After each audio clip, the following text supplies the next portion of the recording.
Chegou a hora do professor Valdevino Soares com o quadro Nossas Palavras.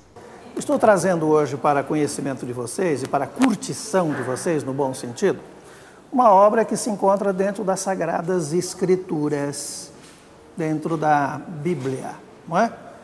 Você vê, do conjunto dos livros que compõem a Bíblia, e Bíblia se chama Bíblia porque é o plural, né? É o conjunto de livros, mais de 70 livros compõem a Bíblia. Então, desse conjunto de livros, nós temos um grupo que é chamado de livros poéticos, como o Eclesiastes, como os Salmos de Davi, como Cântico dos Cânticos. Por que tem esse nome? Porque é o melhor dos melhores, não é? É uma obra atribuída a Salomão. Salomão foi um grande poeta e a ele se atribui, portanto, o texto de Cântico dos Cânticos.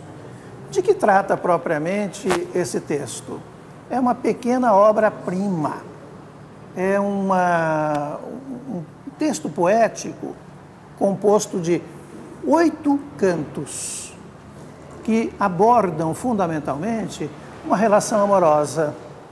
Não é? De um lado nós temos a personagem feminina, marcada por uma feminilidade, por uma sensualidade, por uma beleza irradiante, que é Sulamita, uma pequena pastora, apaixonada por seu pastor, seu amante, seu esposo, né, para a qual ela se dedica e se prepara.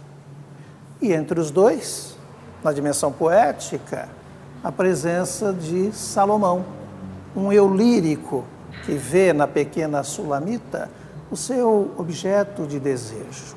De modo que, a grosso modo, e numa primeira leitura, nós poderíamos dizer que se trata de um texto lírico, um pouco dramático, voltado para uma questão da sensualidade ou da sexualidade. Fosse isso apenas, nós teríamos um livro de caráter profano, não é isso? E se é profano, por que ele integra os livros da Sagrada Escritura, onde devem estar colocadas apenas as virtudes? É aí que está, né, a grandeza desse texto. E é aí que está o lugar de entrada do leitor, a participação do leitor com as suas interpretações. Porque, no fundo, esse texto é uma grande alegoria, não é? Segundo os estudiosos do catolicismo ou do judaísmo, enfim, das diferentes religiões que se debruçaram sobre esse texto, é uma alegoria do amor de Deus para com o seu povo, colocado numa linguagem que esse povo pudesse entender. Um livro poético, feito numa linguagem, numa delicadeza, numa elegância literária e poética que alcança o leitor com uma força muito grande. E para vocês terem ideia de como este poema ou este texto literário é importante e tem a sua repercussão no mundo inteiro, o conteúdo desse texto foi traduzido para outras linguagens. Aqui, por exemplo, eu trago, né, uma informação de um texto que reproduz o Cântico dos Cânticos do Salomão numa linguagem puramente visual.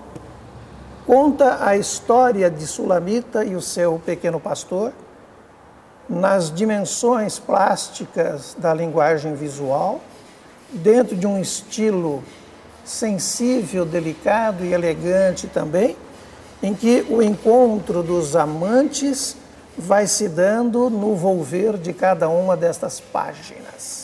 Numa linguagem fina, plástica e elegante, nós temos a mesma história do Cântico dos Cânticos, de autoria do Salomão, contada pela Ângela Lago, não é?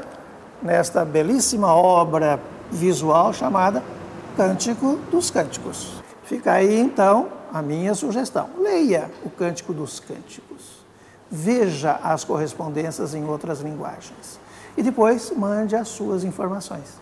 Mande as suas sugestões, as suas críticas.